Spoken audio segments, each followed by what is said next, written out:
shall emerge triumphant from this ordeal, and through the crucible unscathed will pass.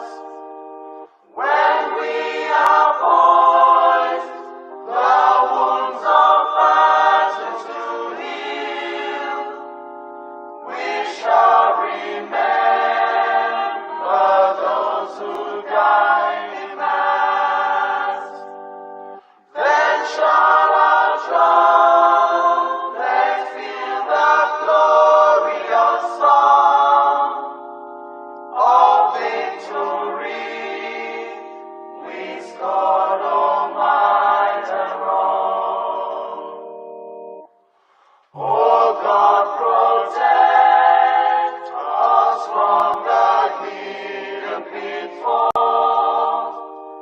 Guide all our movements, lest we go astray.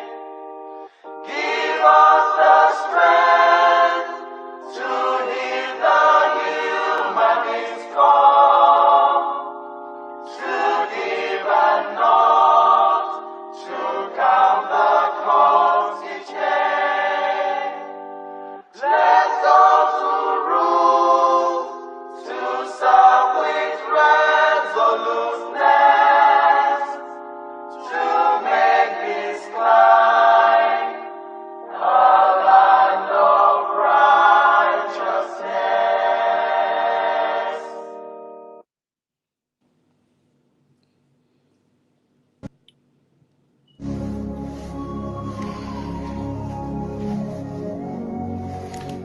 ezi onye nwe anyị na Chineke nna nke pụrụ m ihe niile, Chukwu okike abịa ma bụ onye anyị na-efe na-agọzi aha nsọ ya, onye ọ bụ naanị ya na-achị, onye mmụọ na mmadụ na-erubere isi, onye ọ bụ naanị ya bụ ọka aka.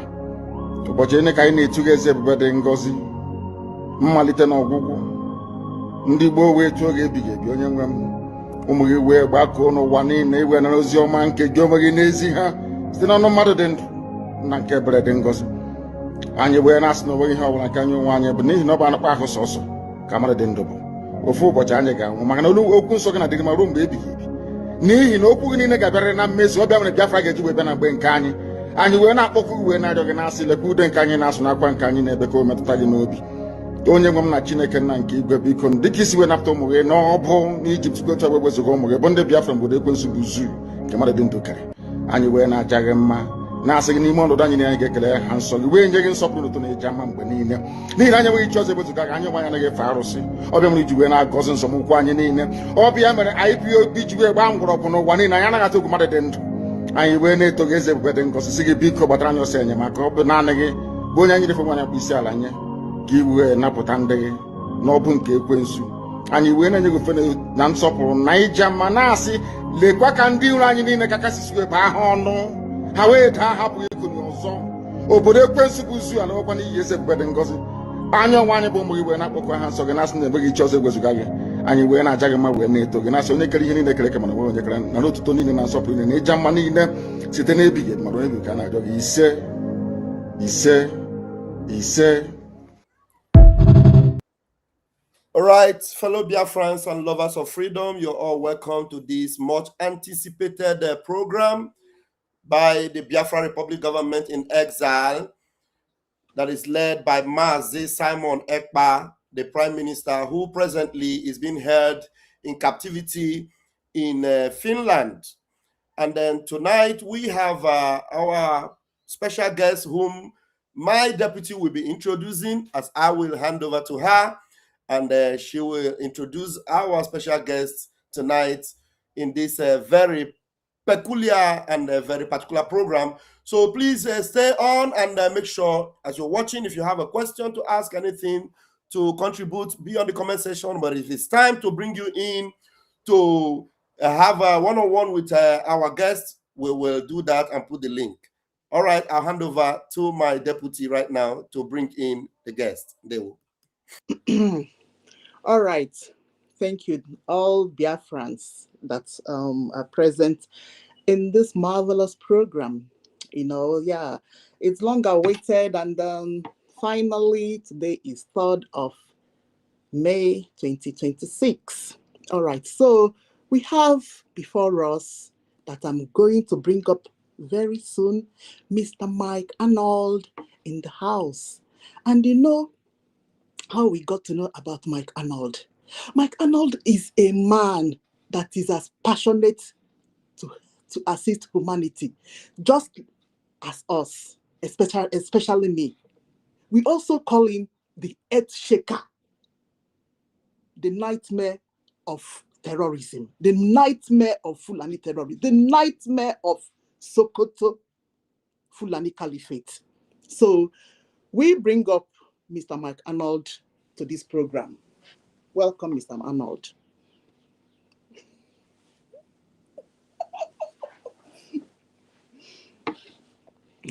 Go ahead, sir.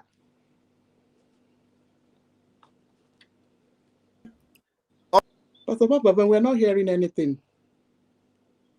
Unmute yourself, Mike. Okay. I'm sorry about that. The Nigerian government's been trying to mute me for a long time, and here I mute myself. It's an honor to be here with you. Thank you so much. Thank you. Thank you, sir. All right. I'll do a brief introduction, and then the reason why we have brought you to answer a few questions. We're not going to bombard you so much, yes, because if we talk about what is going on in Nigeria and what we Biafrans, why we are fighting to leave Nigeria, we will not go home. So I'll start first of all by appreciating you, Mike Arnold. Yes, my name is Barrister Mrs. Nkiruka. Yes, I'm a freedom fighter. You see, and I'm as passionate as you are. Yes, sir. Okay. So we appreciate you a lot. Yes, so we got to notice you, I think last year. Yes. Last year, we got to notice you last year. And then you just progressed into something that even Nigerians are marveled, the way you have, grabbed what they desire to happen. Honestly, the only thing is that they don't know how to go about it. They don't, you see, because there are so many things involved in what we are talking about, you see. Nigeria is a country that is being held down by uncontrollable entities, you see, both international and national wise, you see. Yeah. And then to begin to sort out the problem, there may be a lot of, let me just say, bloodshed, you see. And one Nigerians, I don't think they want that thing, I don't know, to happen. Yeah, but let's not delve deep into it, you see. But we do appreciate you, Mr. Mike Arnold. We appreciate the way you tackle Fulani jihadism in Nigeria. We appreciate your fight against Christian genocide in Nigeria. And we appreciate the way you tackle Sokoto Caliphate, because that place is the headquarters of terrorism in Nigeria. All right. So what do we have in common, Mr. Mike? And what we have in common with you as freedom fighters and as people that want to live that, want to leave that country. What we have in common with you, Mr. Mike Arnold, is your passion for humanity, your passion to alleviate poverty, your passion of empathy, your passion for compassion. That is what we have with you in common. Yes. But what we differ from you is that Nigeria, we are not seeing any future for Nigeria. I don't know. If even with correct leadership, the question is, will that correct leadership ever happen? Yes, that is one of the questions, one of the reasons that why we have brought you up, for you to clarify. Yeah, because we know that you want to see a future for Nigeria. Yes, but as freedom fighters and as people that want to live, or we have already left. Yes, but the thing that we have to fight for the liberation. You see? So for the people that are already on our way out, we are not seeing any future like you. So that is the question. Hey, don't put words in my mouth, okay? I think Okay, there's a sir. misinterpretation here. So first of all, when I say Nigeria, look, there is a place that the world draws on a map and has the word Nigeria across it, okay? That I'm not referring to the entity or the government. I'm not referring to anything, but here's a geography. What else do we call it? The area known as Nigeria. Okay, so understand that. And that, yeah, I have great hope for that area. I think the boundaries will be drawn differently, but no, I don't think the entity as it exists and the boundaries that they are drawn are sustainable at all. They shouldn't have been drawn that way to begin with. So when I advocate, so let me tell you where I think this movement is and where it needs to go. And Mazi Nnamdi Kanu did a fantastic job, and a lot of people have, for many years, building a global organization and a movement. And it exists, and it's present, and it has a presence. But when he was arrested, tortured, all that he's been through, fighting for his very life, the leadership of that movement, how can I say this? It's on a plateau. It got this high and then it stopped. And what I see now, and it's sad to me to see so much infighting, and there's more effort put fighting for who can lead that plateau and who's the top of that plateau, and have lost sight of the mountaintop. There's another level, and if the fighting happens at this level inside, it'll never get there. And so I'm sad to see the infighting, the factions, the accusations, people that spend more energy jockeying who's the real leader of the movement, and the movement's not moving. So God has a way of bringing new blood perspective in, and he's, I think, using me for this now to come to this plateau and say, wait a second, folks. Remember the mountaintop, okay? We need to figure that path out, and that mountaintop is self-determination, freedom. I see it as I call it a kingdom regime change. I'm not talking, I'm talking in the big picture. And to do that, we need to get there from here. So how do we get there from here? I'm looking at what the world is doing, the direction the wind is blowing, and the wise thing to do is put your sails in it if it's blowing the right way. And the world is looking at how do we end this genocide. That's the energy right now, and I believe that needs to be harnessed. And I think if you try to shortcut that, it's going to hurt the whole thing. So I've been from the beginning saying, hey, this great movement here, first of all, it's not a tribal movement. It's a human movement for self-determination.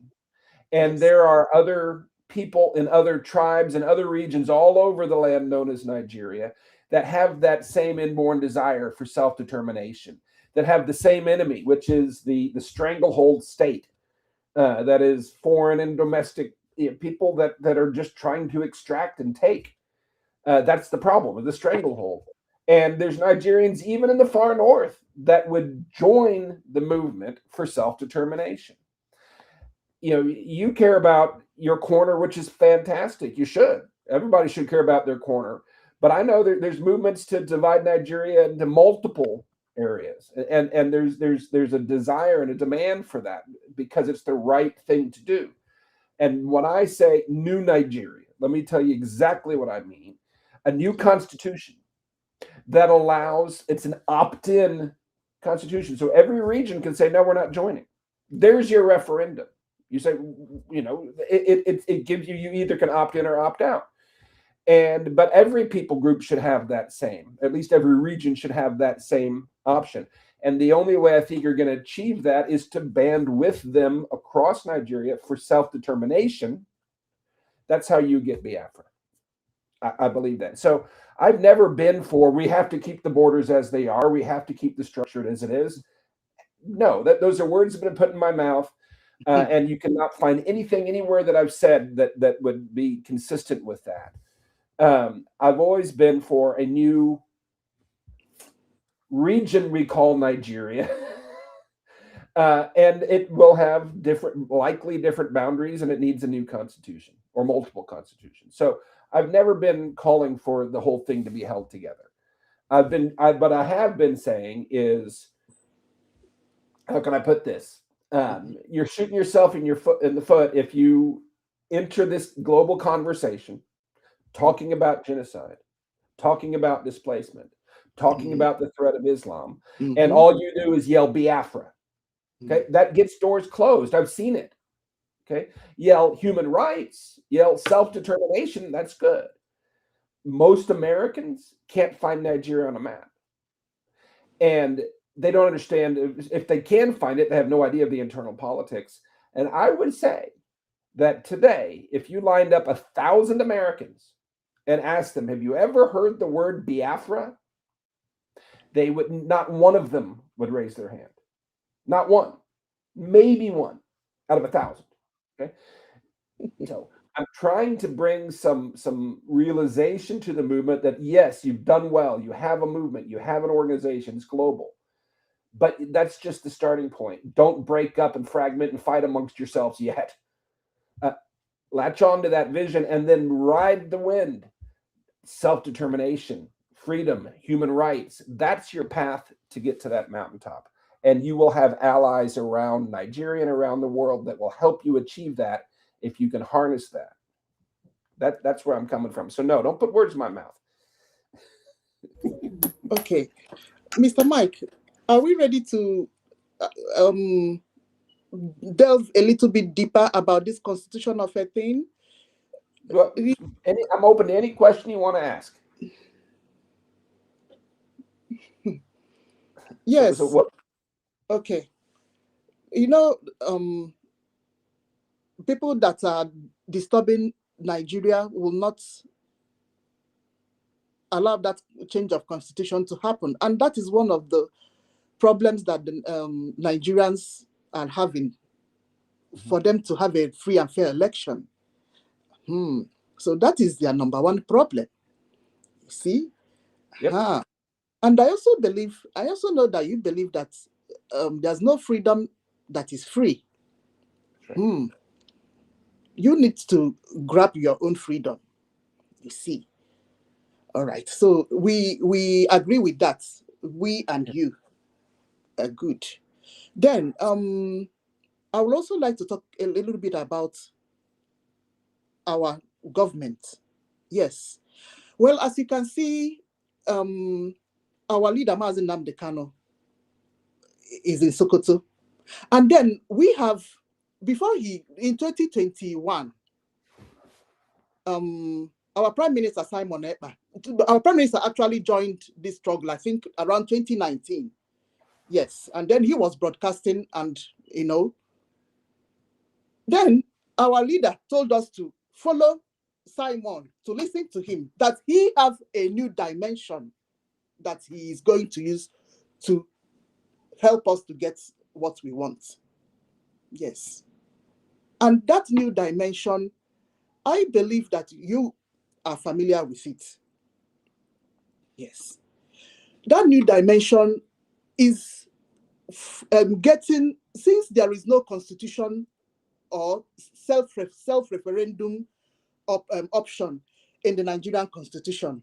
But there are some of these under international law, there is something that we call the Montevideo Convention rights. I don't know if you know about it, Mr. Mike.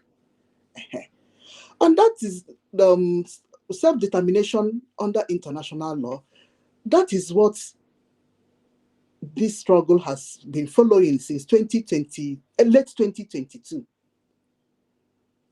Simon Ekpa formed the government. The government is Biafra Republic government in exile.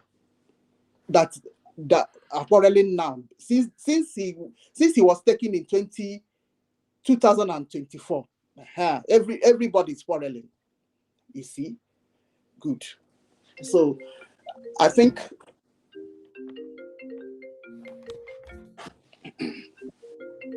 Okay. Can I come in very quickly? Okay. Go ahead. Mike, okay. Yeah, that's the foundation my deputy have laid, and I don't know if you're aware of that. And it's good if we can say a few things about that, but that is not the main thing that I want us to talk about. And I love the fact that you talked about the importance of this awareness, so that people will understand the importance of self-determination, because it's not everybody that is now aware of this Biafra. And that's where our relationship with you is knit together, and that's why it is going to be very important for Biafrans to understand your point of view, which I understand very well, which I know Mazin Nnamdi Kanu understands very well, and he gave you that appraisal by telling you that if there are more people like you, we wouldn't have been where we are today. When Mazin Nnamdi Kanu really acknowledged you and was very grateful that you are now speaking up.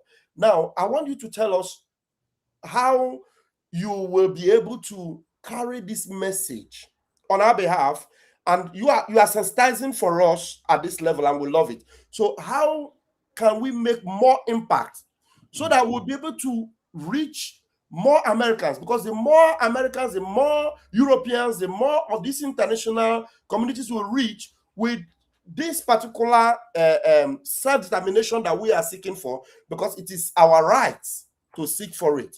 And just like you're saying, we must have to seek it the right way. Because if we just jump in on people that do not know anything about Biafra and say, Biafra, Biafra, it would be like we're just speaking parables to them. They will not understand. So speaking in tongues, basically. So that great question, and I think a lot about this. There's an education that must take place. I remember one time there was something I was very passionate about, and I had started here just casual, and over time I became very passionate. And I remember I met a guy, and he was so excited about something that was way back here. I had left that. I had grown way beyond it. And my initial reaction, I was going to just tell the guy, you don't know what you're talking about. But you know what? I said, that's great. You're awesome. Keep it up. I recognized that it's a long bridge from where he was to where I was. And he was taking a step in the right direction. And it would have been wrong for me to diminish that and encourage him. I just, trust it to God. Let them cross that bridge. There's a bridge to get people to understand not only understand what Biafra is, what it means, what it stands for, but then the historical context of it and why self-determination is important. That's a long bridge. Most in your movement don't understand that because they've been steeped in it. They've grown up in it. It's their culture and all that. So they can talk over here, let's get to the end. But if you're talking to someone that's over here, they can't jump. You have to take those steps. And most of the world is over here, and you want to get them over here. Is this making sense? And so it hurts my heart when I'll post a picture of my dog or my granddaughter, and 20 people jump in instantly and just say, we need Biafra, Biafra, Biafra. I mean, I love you guys, and I appreciate your passion, but it's a nonsense word to most people on earth. Okay, you're being lazy. You have to be strategic and educate people. Brother Mike, in a minute. I don't know how much you know about Mazin Nnamdi Kanu. I want you to tell us a little bit more of that, because the history you gave about Biafra on the space, it actually blew my mind.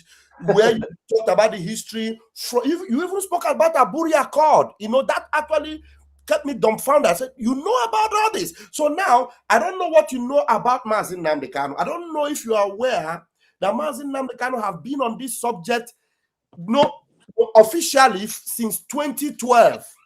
I personally started following him 2015 till date. So since 2012, Mazin Nnamdi Kanu have been running what we call Radio Biafra. And if you go back into the catalog of his messages, my brother, you will be bamboozled at the knowledge Mazi Nnamdi Kanu have put into so many of us. So, and while all those were going on, our people, each time they come out to protest in Nigeria, they hack them down, they kill them, they extrajudicially murder them, of which I'm sure you must be aware. If you see pictures and videos that come out from Biafra land, you will wonder. And now, with all the things going on with the election going on in Nigeria today, do you know that Peter Obi is also suffering because he's a Biafran? Yep. A lot of things are going on. So just give us a little bit of what you know about Mazi Nnamdi Kanu. If you know, if you don't know, maybe we will try to bring you up to date with that. Because if you look at the comments on the screen now, these are the kind of comments you'll be seeing from Biafrans. Somebody is saying urgent division is important because Britain and Nigerian government infiltrated all the 36 states of Nigeria so that Boko Haram can leave no Dangote and Boss refinery in Akwa Ibom. No Nigeria. So you can see the kind of, these are people that are inundated with Mazi Nnamdi Kanu's gospel. Yeah. So tell us what you know about him, and then from there we can begin to go on with the conversation. Okay, and let me say, I like the comment. I'm not disagreeing at all. I'm not saying it's not urgent. I'm not saying it's not the solution. I'm saying, how do you get there from here? Okay, just saying it's urgent, just complaining, just begging people will get you nothing. It never has gotten you anything, and it never will, because people don't give power away. People don't give, you know, the government's not going to, you can demand a referendum all day long. They're not going to give it to you. The UN's not going to give it to you. Donald Trump's not going to give it to you. You got to take it. Now, you have to, if you look at how Donald Trump operates, and I'm not calling for an armed insurrection. I love that part where you say we have to take it. So please expatiate on how we are going to take it. If you look at how Donald Trump operates, he doesn't create movements. He backs them. He doesn't pick leaders. He backs them. And right now, there's not, look at what he's doing in Iran. Everything, the protesters, you have to not, you know, he sees that. He hears that. He sees them on the streets. And he sees them getting shot. And I hate to say it, but he has gotten in, and look what he's done because of the protesters. If there wasn't the protesters in Iran, there wouldn't be Trump in Iran. I believe that. Now, do you know, very good, you see more than 50,000 protesters were gunned down in Iran. I know. Brother Mike, do you know how many Biafrans have been gunned down from protesting? Do you know because of protesting, and we losing our lives, we decided to go another route? I don't know if you're aware of what they call sit at home. Have you heard about sit at home? Oh yeah, no, I'm not saying it's not being done, but the attention's not. It's not getting the attention, and it doesn't have the, and the world doesn't know. Okay, so let me back up a little bit because I'm working on an article that I'll be releasing in the next week or so, and looking for very top publisher for this one. Because it's an eye-opener and a paradigm shift. And I think this, let me unpack it for you, because I think this is how you get the world's attention. Okay, talk here. What I start with is this. What would history be like if the Nazis had won in World War II? If America hadn't intervened, what would history say about the Holocaust? It would, if anybody talked about it, they'd call you a conspiracy theorist. They would call you that you're a terrorist. Even, you know, they would say all kinds of stuff about you and diminish you if the Nazis wrote the history books, right? You tracking with me? Well, you don't have to look far to see what it would look like, because that's what happened in Nigeria. The wrong people won in 1970. And they wrote the history books. And so the Holocaust has been written off as if it doesn't exist. That's the history of Biafra. That's what they're afraid of, is that knowledge. Because when you add up the Sokoto Caliphate's conquest from then from start to today, it is on par with the Jewish Holocaust in Germany. Exactly. And so there's a hidden Holocaust that's still going. You need to connect the Christians being slaughtered today with the Christians slaughtered in the 60s, with the Christian, And the animists slaughtered in the 1800s. I mean, it's all one conquest. And when you put Biafran history in its proper place, it all clicks together. Right? So what we're fighting is to end the Holocaust. Exactly. And it really is on par with that. And when you get into the Igbo connection to Israel and Israelites, it even clicks together even more. So that narrative is super important that people understand the history of it. And when you can educate, it doesn't take long to educate people. I'm not saying you have to have a 7-year campaign to teach people. It can happen in a conversation. But I don't see anybody having that conversation. They just yell Biafra. But if the movement can stop its infighting, can stop resting on the plateau, and can focus on the mountaintop, I don't hear the education coming out of the average person's mouth, and I certainly don't hear the vision. And this is a true drawback to the movement. Okay, the Israelite. I don't intend to take word out of your mouth. If you can maintain your line of thought, I will bring this up very quickly. I want you to know that, thank God you are aware of the Sokoto Caliphate and what they are capable of doing. Do you know that these people are so rich with the wealth of what they stole from the south, which is the Biafra land? The money is so much that now, do you know what they do? Now you are so, now, in fact, I don't need to explain so much. You are aware of what happened with Reno Mokri. Reno Mokri was a person you thought was a good guy. But eventually you find out that this is a man so gluttonous, a man that loved money more than his life, a man that was bought already. Not only him, that is what Nigerian government does. Now with Biafra, do you know what they have done with Biafra? They come in when they see those that are going to make impact. They go in and try to buy people to sit around them, to compromise them. They have so much money. This is what Mazi Nnamdi Kanu already knew. Mazi Nnamdi Kanu have been approached with millions and millions of offers. He rejected it. Simon Ekpa was approached and they told him they will make him richer than Dangote. He rejected it. Now, they work with Finland to make sure they keep him out of the way. They work against Mazi Nnamdi Kanu and lock him up. You see what happened in Sokoto? And now they make sure that those people they paid within the movement, these are Biafrans. They give them a lot of money. So now they begin to cause trouble within us. There are some of us that have resolved never to be bought. Just like the man, I don't want to start mentioning name, a man that you know very well. He started, when I have issues, he would support me. And then he would come and do. I never knew that his intention was to make sure that when he tries to sabotage the government, I will run along with him.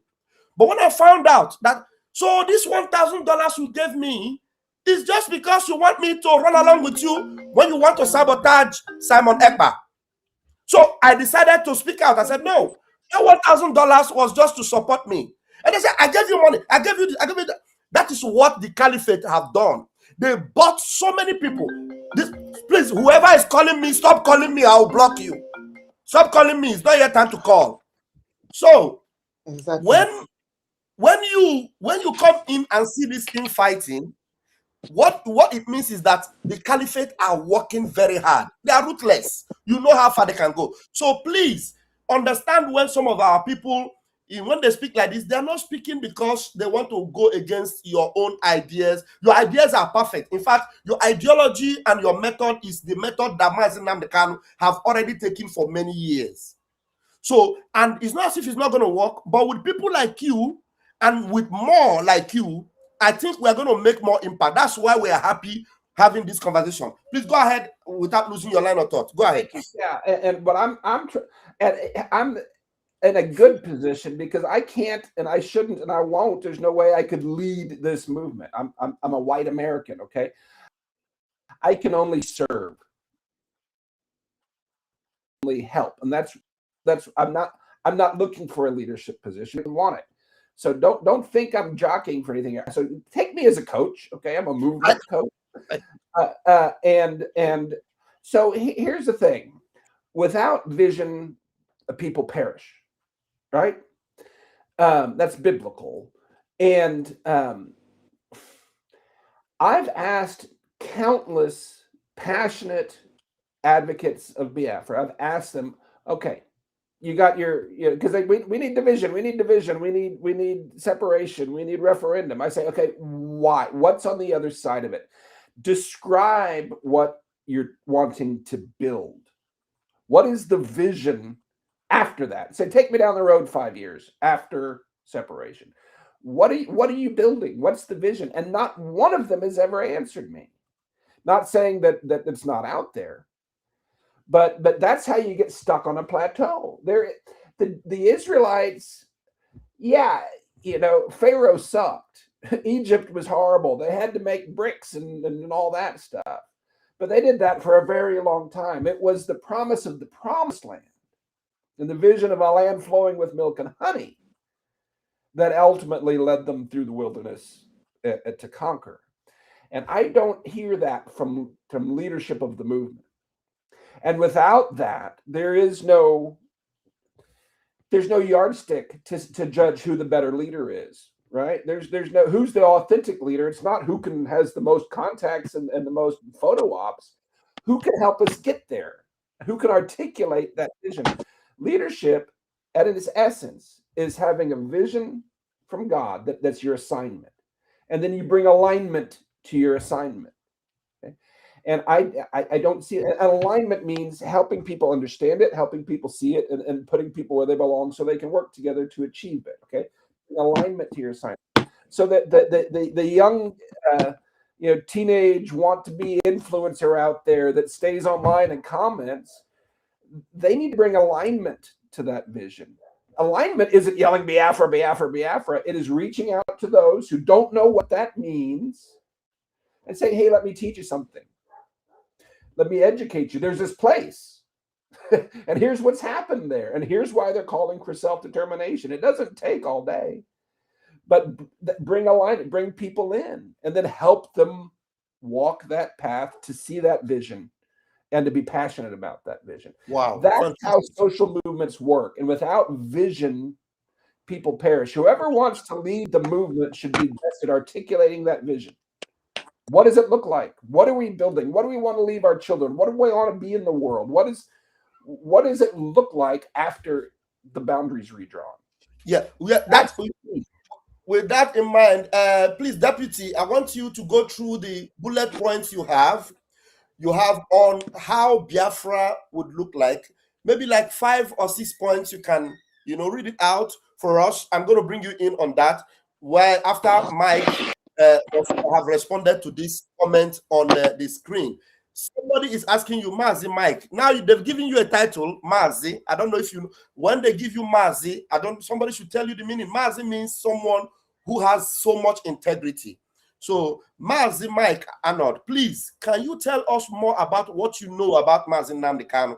Just a little bit. Please, whoever is calling me, I will let you say the last time, don't call me again. We have not opened the line yet. Please, CK, stop calling me. Please. When you call me, you are distracting the program because it's ringing on my computer. I won't warn you again, CK. Stop calling me. So when it's time to make call, I will tell you, you will start calling, okay? So please, Mazi Mike, please, I want you to tell us if you know anything about Mazi Nnamdi Kanu, a little bit or whatever it is you know that have made you so connected to him. Please, can you just let us know and how far you have gone so far and you are willing to go to make sure he is free? Sure. So that's a great question. And, I know enough of the biographical information, but what made me see the importance of who he is and what he stands for is seeing the love and devotion and loyalty that so many people have for him. I've become friends with a group here, great guys, Avid. I don't know if you're familiar with AVID. Good people. And I was I know them, fantastic people. Yeah, I know them. They're working with Mazi Nnamdi Kanu. Yeah. I was on a Zoom call with them, and this was some time back. And one of the leaders said, I want you to understand something. He said, none of us here on this call and around the world, we can't sleep at night knowing that Mazi Nnamdi Kanu is in Sokoto prison. We wake up in the morning and he's on our thoughts. When we pray, he's the first that we pray for.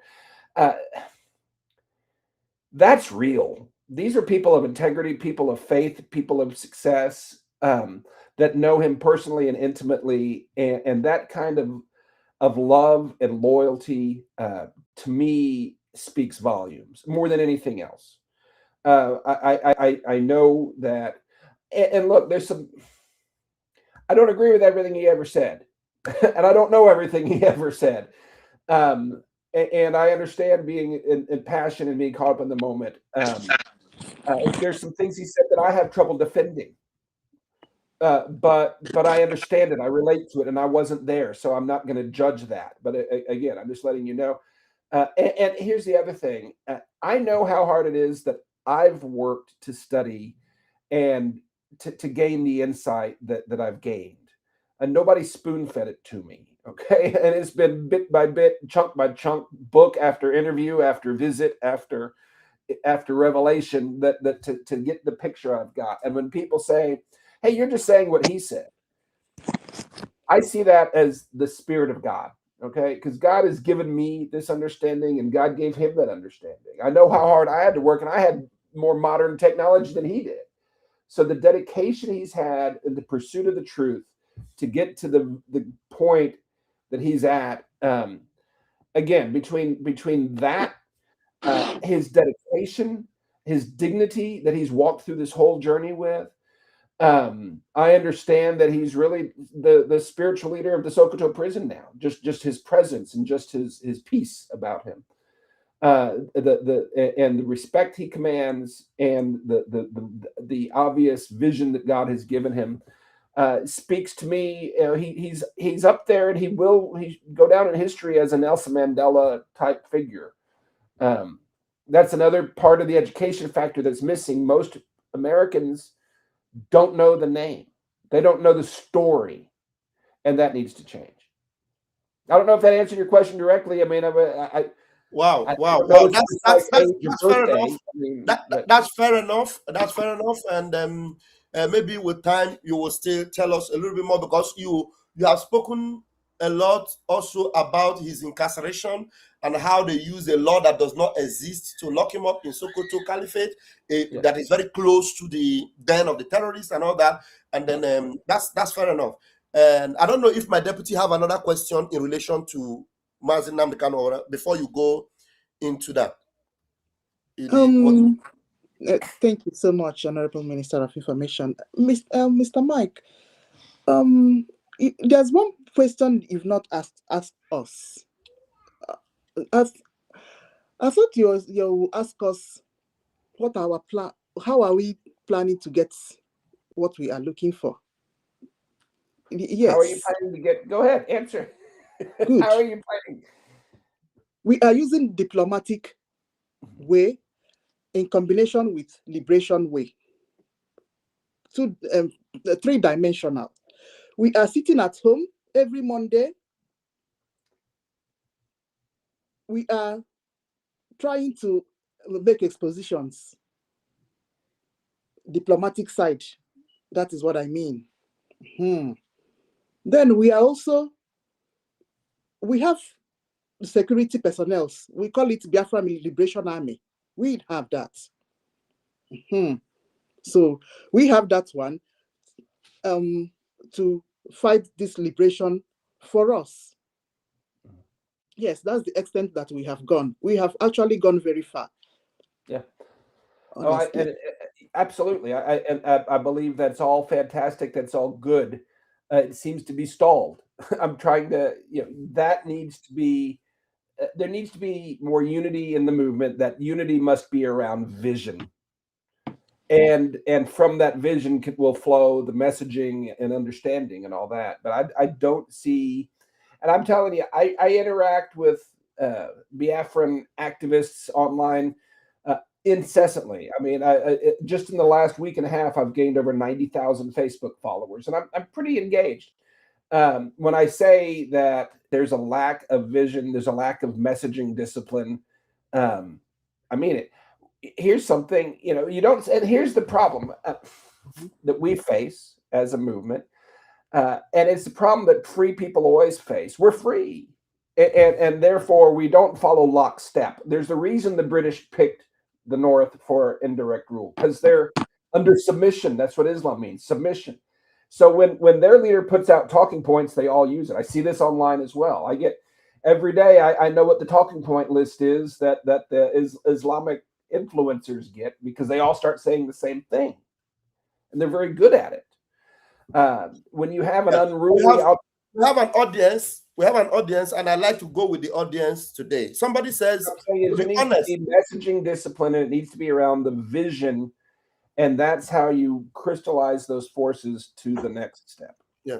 Somebody said, to be honest, I have not yet seen anything meaningful in this interview. I am sorry to say.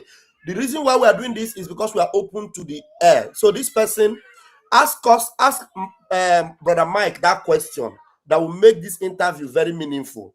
Or I'm going to put up the link. That's why Brother Mike is here. He wants us to have a meaningful freedom fighting movement, or to have a very reasonable and a sensible movement that will get to the whole world. It's not for you to stay on the comment section and say it's not meaningful. You are here. That thing that wants to make it meaningful, I'm going to put the link right now. Because of you, I'll put the link earlier on. And I'm sure Brother Mike is ready to get into a meaningful conversation with you. I don't know your name. You said the IMZG. So you're going to put in that meaningful question, and Brother Mike will be ready to answer it. Brother Mike, there's a question that one of our sisters asked here, Helen. She said, how do you think that a new Nigeria can be achieved under Islamic government? How do you think? No, there's no way it can. And let me tell you something. Here's the fact. In 1400 plus year history, Islam has never been stopped in any territory without a war. Never in 1400 years. I pray and I hope there's a way that can be achieved. But there's no way within the system that you're going to get the power to change that system. So there are options that, Lord willing, don't require a war. I believe the numbers are still there, and I believe, again, the international winds are blowing in this direction. There is international precedent for the international community to come in and not just monitor, but actually supervise a free and fair election. Because monitoring does nothing. But to actually conduct, the international community has gone into other nations like this and conducted a free and fair, transparent election in the place of the existing system. That's what I think needs to happen. I think, and if you look across, from the very beginning, and of course it's evolved some as I've grown, but from the beginning I've called on Trump and the international community to arrest President Tinubu for genocide. He is guilty because of his denial of aid and the recognition to millions of displaced. Yeah, he acknowledges the minimum number in these horrific, massive camps, but there are displaced people all over the country, in camps all over the country, that they call vagrants and beggars and thieves. That's genocide. So deal with that. I've called on the investigation of the Sultan of Sokoto as a terror sponsor because the circumstantial evidence demands it. I'm not saying he's guilty or not. It's not my place, but I'm calling for an international investigation. I'm calling for an international census of the displaced. And that census should include evidentiary interviews as well, because they're eyewitnesses to genocide. So those are three things the international community can do that they should do. Indict Tinubu for genocide because of his denial of aid to the displaced. Investigate the Sultan of Sokoto as a terror sponsor. And then conduct a transparent, actual census and interviews of the displaced. That does a lot. Then bomb all the terror camps. If Trump really wants to stop the Christian genocide, they know where they are. I think those 200 soldiers, a lot of what they're doing is flying those drones around, just mapping the place. I'm sure we know where they are. I know the Nigerian government knows where they are. Sheikh Gumi knows where they are. We can find them, wipe them out. I mean, without mercy, just gone. If those things happen and the international community comes in with a free and fair election, and on that ballot is a new constitution, I think it can be done. But without that, it's going to take, unfortunately, historically, it's always been a war.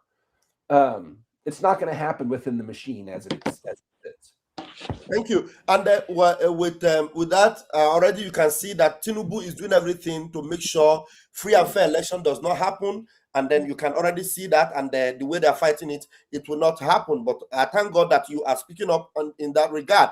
And then somebody's asking, my question to Mazi Mike is, did he support dividing Nigeria? I think I can answer this question very quickly because Mike, you have already responded to it. Brother Mike have already said that we can work towards fighting for a referendum.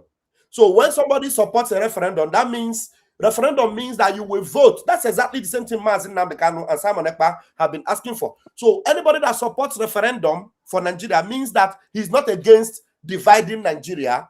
That is the choice of the people. I don't know if I'm speaking your mind, Mike. If you want to respond to the question.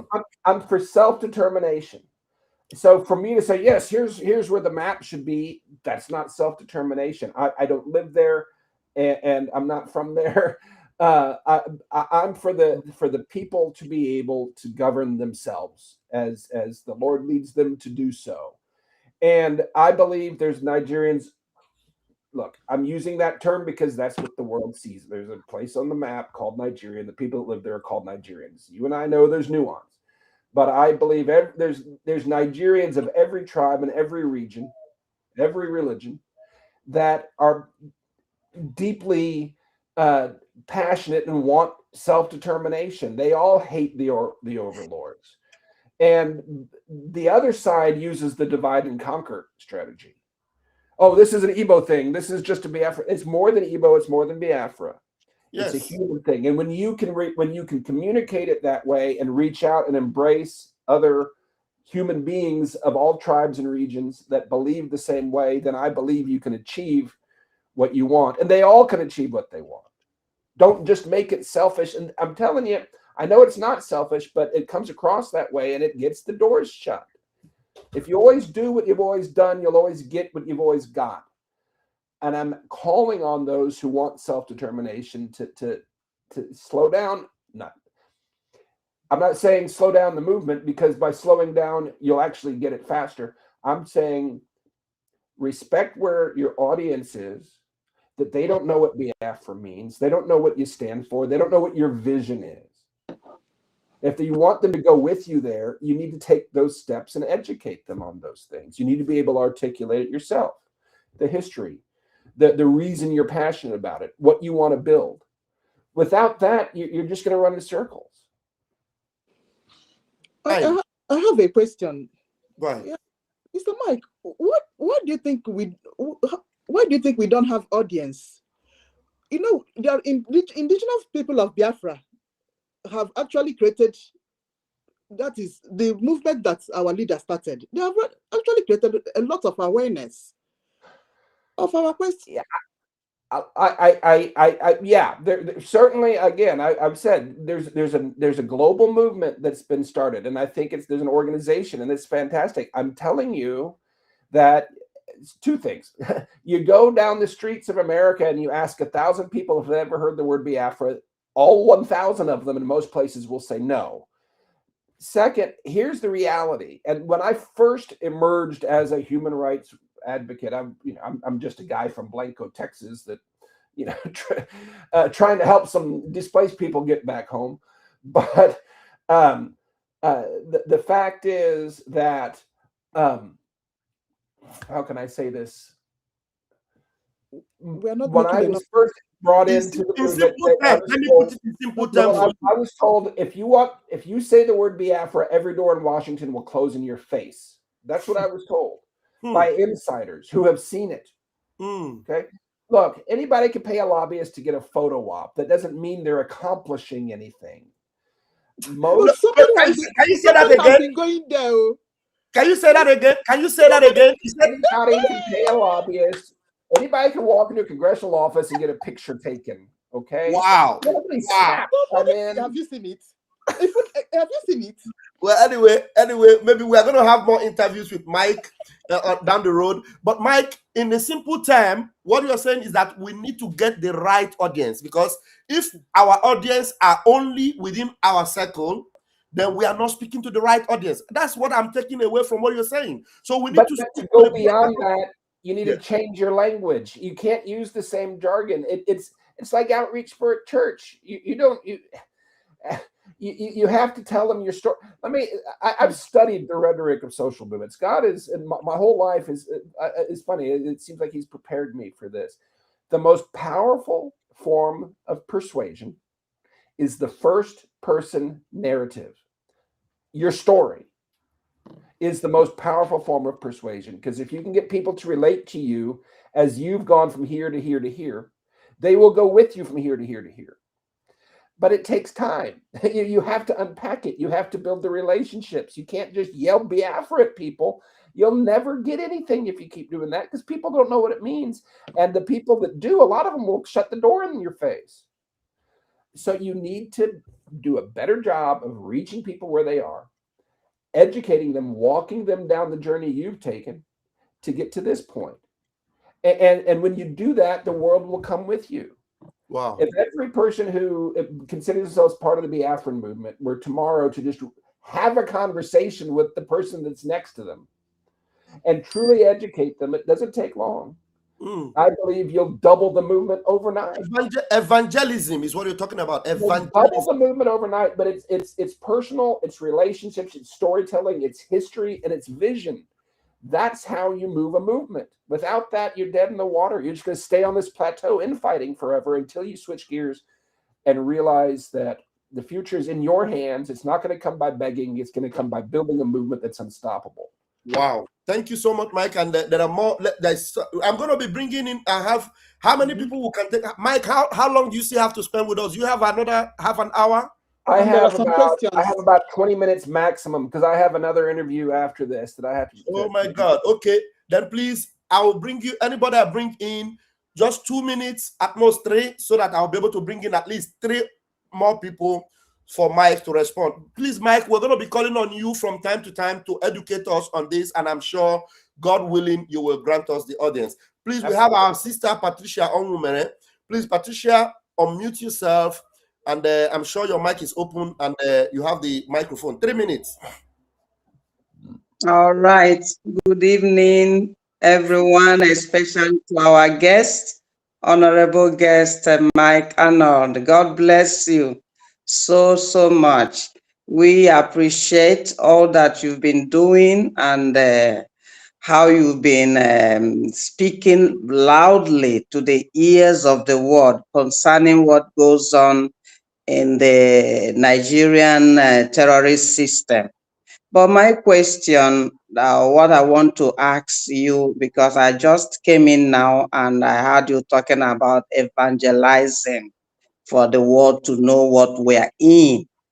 Our leader, the leader of indigenous people of Biafra, Nnamdi Kanu, has really done so much in opening the eyes of the world concerning our plight. And because of this, he is where he is. Is there a way, both with America, President Trump, and Israel, can really step up to see that that young man, innocent man, is released? Because he has the key. He has the key and the truth that will just put everything that we are needing to do. He has the secret in him. So he's coming out to do a very great job. All right, to our freedom, Biafran's freedom. Great question. So it's something that I have been advocating for. Absolutely. His detention is unjust. It is illegal. And he should be immediately released. And I believe that leaders around the world should be demanding that. It's a lack of awareness and education. This also, I believe that the cause would be better served when his plight is made more universal. Not just, this is just about this tribe and this is about this one little, he's an actually, advocating for truth and justice and human rights and self-determination. If you notice in my presentation to the Congress a couple weeks ago, I mentioned that very strongly. I also mentioned separation very strongly. I didn't mention them at the same time. I separated those two issues, okay? Because the way it is now, anybody that you're tying him to that issue which hurts his cause. When you make it his cause is a human rights cause, it's a universal cause. It's about injustice, it's about impunity, it's about illegality, it's about tyranny, it's about justice. I believe you'll make it a global movement, and so that's what I call for, and that's how you're going to get Trump. Notice it was Riley Moore that demanded Sunday Jackson be released. That wasn't because of his tribe. It wasn't because of his politics. It was because it was unjust. Wow. Why didn't he call for Nnamdi Kanu to be released? Because it's muddied with politics. Yes. But it shouldn't be. When it's laid bare and it's about impunity and injustice and tyranny, I believe that his cause will be elevated. Wow. Thank you very much. Patricia, do you understand the answer he gave, which is, I'm sure, is very clear? A little, because my this thing is cracking, so I wasn't really getting everything. He said we should make the world know with more awareness that Mazi Nnamdi Kanu is suffering injustice. Now, more because we know that the tribe has a lot to play with it, but he said for us to get the international body to understand more, we should create more awareness about the injustice he's facing. The way they are not, the inequality he's facing that have made them sentence him. He said that is the way Jackson, there's this guy, Jackson, that was sentenced to life, for defending himself. That's how he got his own freedom. So he said we should create more awareness on the area of the injustice Mazi Nnamdi Kanu is suffering, and we will get more sympathizers in the global community. Thank you very much. And that's much I can take from you, Patricia. I will allow someone else to come. Thank you very much. Except if you have one more. Thank you so much. All right, thank you. All right, there's a question on the screen, Mike, from our Honorable Dr. Joy Irobi, who happened to be one of our senior ministers in the Biafra government. She said, thank you, Mr. Mike, for your time. Question: why do you think that the Sultan of Sokoto does not address your questions on what direct contact they have with Al-Qaeda, ISIS, Taliban, and other jihadists? Well, I think he thinks he's untouchable, and he doesn't care. My understanding is he was the youngest of like 30 or 40 children of the prior sultan. He grew up in the palace, I believe. I mean, this guy's been sheltered and been groomed for this position his entire life. He doesn't have a sense of understanding of the real world beyond his domain. Everything, and again, he comes from a long history of jihadists, of genociders. That's all he knows. So he doesn't see anything. I would conjecture that he doesn't see anything wrong with related to like-minded people around the world, and he certainly doesn't know us an explanation. I made it very easy for him yesterday. I researched what exactly would a fatwa, properly Islamically, legally crafted, what would it look like that he could sign that would stop all this pretty quick. And I drafted it for him. All he has to do is sign the fatwa that says this, killing these people is haram, polluting these minerals is haram, and we're going to stand against it. All he has to do is sign that, and he won't. The question is why? Maybe someday he'll get on a witness stand and they'll ask him. Until then, who knows? Thank you, Mike. Thank you very much. We have two more people in the studio, and I personally have a question that I will ask, but I'll allow these two people to ask, and then I will ask, and then my deputy will ask you. And if we don't have another question, we'll call it a day until next time. So, Worry Sister is in the studio. Worry Sister, unmute yourself. In 3 minutes, bring your submission and ask Mike a question. Thank you very much, my information minister. I'm so sorry I came late, but I knew today was the day, but because of work and other things, I couldn't make it early. I'm so sorry. Nkiru, my sister, I salute you. Thank you very much. Mr. Arnold, I salute you. Good evening from here. I live in the UK, and I know UK is part of those that doesn't want Biafra to come because of what they are getting from our land. We are just like slaves in our own land. I just want to ask a little bit of questions. You just said, what I heard you just said is that you need more awareness. You need more awareness. But we have somebody in the prison right now in Finland that gave us so much awareness that the whole world was on him, to the extent that the British asked to send one of their journalists to come and interview him. And he said, I am the good guy. I don't know if you know about him. His name is Simon Ekpa. He's our PM. He gave us so much awareness that the zoo was about to crumble. And they ran to England. And England managed to speak with Finland. And he is where he is today. So if person like him can create that so much awareness, and the British and the Nigerian government Ask could your hold question. it, Ask your could question. hold, Don't give yes, a could ask your question. could hold it down. Do you think my awareness will be enough to do anything, or there is a way you can help to speak to Donald Trump to release our prime minister, so that the awareness will start going forward? Thank you. Yeah, I appreciate that. I'm doing all I can to get an audience with Donald Trump. I mean, it is what it is. That's one guy. I'm one guy. Here's the thing.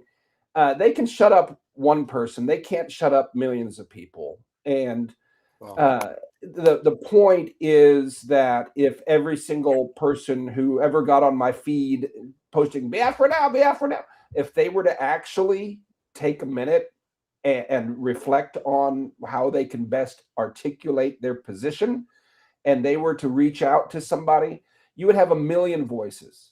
And that would become overnight 2 million voices. And it could become overnight after that 4 million if everybody keeps telling the story and sharing it in a way that people can relate to. Evangelism, it can grow. And what Trump looks at is movements, not just people movements, but poll numbers.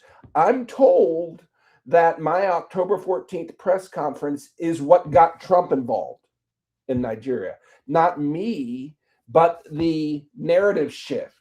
The polling shifted, and that got his attention. So one person can only do so much, but what did Jesus say? With one seed, you can feed the world. If you plant it and then it grows more, and then you plant them and they grow, and they plant them and they grow, you can feed the world with one seed. So consider your jailed leaders to be those seeds. Now they're planted. Now you have to sprout. And now make them into 1 million seeds. And that becomes 2 million. That's how you're going to get the world's attention. It's not going to be one person out there fighting. It's going to be 1 million people out there fighting. Thank you, Mike. Thank you very One much. more last question, please. Please, Vava, I'm sorry. The last question is, our leader, Mazi Nnamdi Kanu, when he went to European Union to talk about Biafra, just like you said, when you mentioned Biafra, they got up and walked away. He went and they said to him, go and do something. And that is exactly what he did. And it landed him where he is today. So what can the European Union do now? Because they said go and do something, and he tried to do something. What did he do? Create awareness. That is all he did. And is where he is today. So what can the European Union or Donald Trump do for us to do more awareness so that we will not get locked up, even though we are thousands? Thank you. I think and unfortunately that's backwards. It has to start from the bottom up. It has to, always does. Nobody is going to give you power. Nobody's going to give you exposure or awareness. You have to demand it. You have to create it. That's just a reality. Nobody is going to give you power. Nobody's going to give you their platform. Nobody's going to give you their audience. Nobody's going to give you their attention. You have to take it. You have to make it impossible for them to ignore. Wow. Thank you so much. It starts from the bottom up, and that's very important. And then a follow-up question is, you made mention of Mandela when you said Mazi Namkanu reminds you of Mandela. Now, Mandela was never abandoned in prison by those that were following him. So what do you have to say about some set of Biafrans that would say, because Nnamdi Kanu is in prison, because Sam Arepa is in prison, they are building and creating another movement and another leader? So what kind of negative impact would that have on a movement like this? Because Mandela remained the leader of the people, and they focused on what they were fighting for 27 years. So with what you just said now, with some kind of distraction we are having, some set of groups would go to Washington, take pictures, and I love it that you said pictures and all that is not what, So I want you to lay a little bit of emphasis to encourage us on how we need to rally around these leaders that are in jail, because we could also be in jail for the same reason that they are in jail. So does it mean when a leader is in jail, every other person will just abandon them and say they are useless now, and they start raising up dust somewhere and claim that they are fighting for freedom? Please. That's a good question, and I don't have a soundbite answer. I look at the Bible, how the way Jesus led and how the way Paul led. They didn't stick around very long. Jesus's ministry was 3 years. Paul would stay in a community 2 months up to 2 years. And he created a movement. He brought alignment to his assignment. He latched people on to the vision and the history and got them in the flow, and they moved on. Then they led through correspondence. They led through covering. They led through rebuke. They didn't have to be there, but they didn't. Any true disciple maker, and that's what we're talking about, is this discipleship. I mean, we're using biblical model here. Desires their pupils, their disciples, to go further than they did. Okay, so it's both and. Yes, they need to have. They're still the leaders. They still have the covering. They're the way. They're the ones that broke the ice and created the way. But I believe that they would both be honored to know that the movement is growing and expanding, not jockeying for position, not trying to take their leadership we don't away. agree with that. But a movement is broad-based. Again, under their covering, I'm not saying to replace them, but if it has to stop when they stop, then there's no movement. Mr. Mike, we're not in a movement. No, I had a distraction. Somebody called me. I don't understand. Can you just repeat what he said? Who's the head? Jesus is the head of the church, right? Yeah. I mean, we know that, right? And and we have the Holy Spirit and all that. But he left this earth and allowed us to grow and expand and beyond. And if the whole movement's in jail because the leaders are in jail, then you're never going to get anywhere. It needs to have life. My personal leadership philosophy is that leaders leave. If I'm building something that needs me to run it, then I'm not leading. I'm trying to create disciples that have lives and brains and thoughts of their own, all in alignment, and still under the covering, still under the leadership and guidance, but it doesn't require day-to-day operational control. That's why you're stalled. So Yeah, it needs to be multifaceted. Of course, it is multifaceted. For example, our leader, our prime minister, I didn't want to go because you are not inundated with all this, but I just want to give you a synopsis of this. Our prime minister, he established a government, Briggy, and in this government there are cabinets and there are structures. And with these structures, even when he is not there, the structures are functioning. They're functioning. Yeah. So what it means is that he will not give us instruction anymore, like he must tell us what to do. Already the structure kicks off and is working. The same thing. Before Mazi Nnamdi Kanu was arrested, while he was kidnapped, He told the leaders that were under him, look, Simon Ekpa should be given the charge to handle the position he has been in the media. But because some of them were bought by the caliphate, just like you said, because it came to a point where some of them said they already got a lion's share. You understand? So they now, even the government of Nigeria was saying that they are working with those sets. They started fighting Simon Ekpa, whom Nnamdi Kanu already told them that now that he is inside, he should continue actively, but they refused. So the same thing has been happening. That's why you see some of these kind of things. And then anyway, yeah, I want to make sure, because I only got a couple more minutes. I'm not, because I see you shaking your head. You disagree with me. But Paul said, Apostle Paul wrote, you have many teachers, you don't have many followers, you don't have many fathers. A true leader of a movement is a father to the movement. And a father's goal is to raise up children that grow and that are thriving and that don't. I have children. I don't need to tell them what to do every day. I raised them right. You're correct. I'm still their father. They still honor me. They're not in a movement. We are into freedom fighting. This needs to be a movement. It needs to be a movement. Whatever you call it, it needs to be a social movement. That's what this must be. Otherwise, what is it? Let's argue that maybe next time when Mike comes, let's take 2 more questions for you, Mike. Please, I know you're in a hurry. 2 more questions. 3 minutes, so make it fast. I have another interview. Yeah. Okay, all right. Mazi Ezioku, please take the mic, and then we'll make one call. Ezioku, please take the mic. Ezioku, can you unmute yourself? Are you there? Ezioku, are you there? No, Ezioku, Mike doesn't have that time. Let me call this other brother, and then he will. Can you hear me? Yes. Ezioku, are you now talking? Go ahead. Just 2 minutes, please. Thank you very much, Pastor Van and your deputy. And thank you, Mr. Mike, for all you do for humanity. Mike, myself, I am a Christian, and I'm very happy you are a Christian too.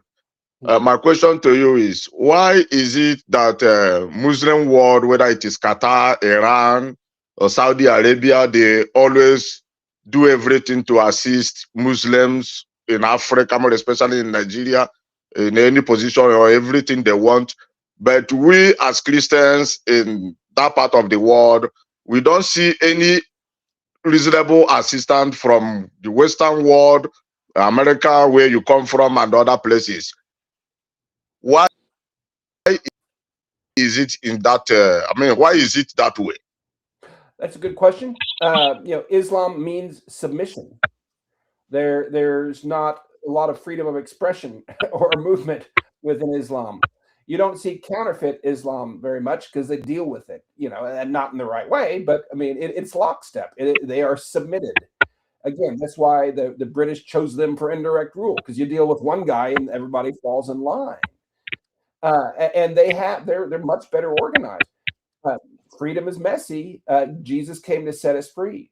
The church in Nigeria is so full of wolves in shepherd's clothing, so full of corrupt.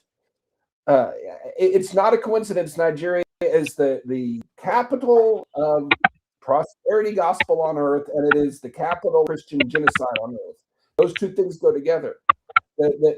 I believe that the church must clean house and be united before anything else is going to even happen. The church is just fragmented, it's divided, it's misguided. What man calls church, it bears very little resemblance to what God calls church. And you have too much abuse within it to rally any support for it. It is what it is. That needs to change. I think it's lamentable, and I'm doing my best to change that. But what the world sees as the Nigerian church is pretty disgusting. Thank you very much. I think no, if I stop calling, please. I don't know if we have the time. I do have to wrap it up here. I wish I could stay longer. I have. Can you take one call? Can you take one call, Mike? And then I got to go. Yeah, I have another interview here in just a couple minutes. Please just give this our brother 1 minute. Just 1 minute. Well, just 1 minute. All right. Let's do it. Let's go. All right. Let's do this. This is CK. CK, please. I'm calling. If I am sorry, we cannot take your call. Mike has to go. CK, please. He has 1 minute for you.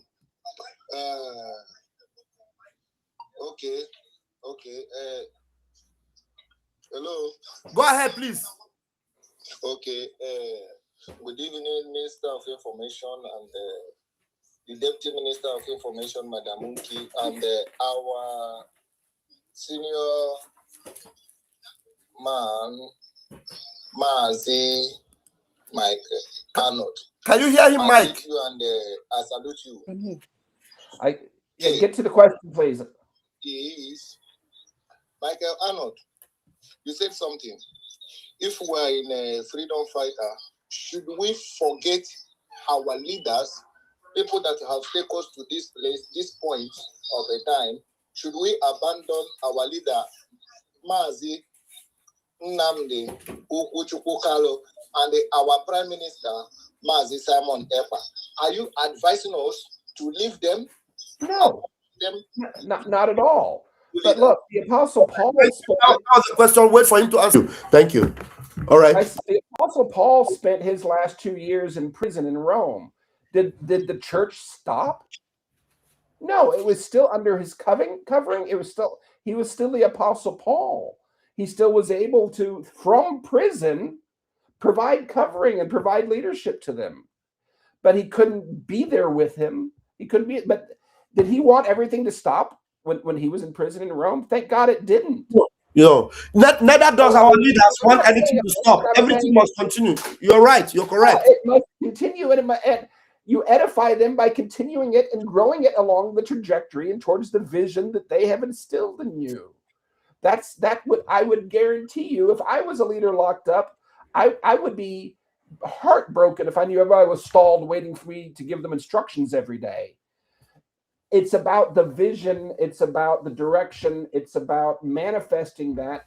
That's how you honor them. And then they are still, like Paul in prison, still the father, still the covering, still the leader. But there's a reason God has allowed him to be locked up for now. And maybe it's because it is time for the movement to grow. And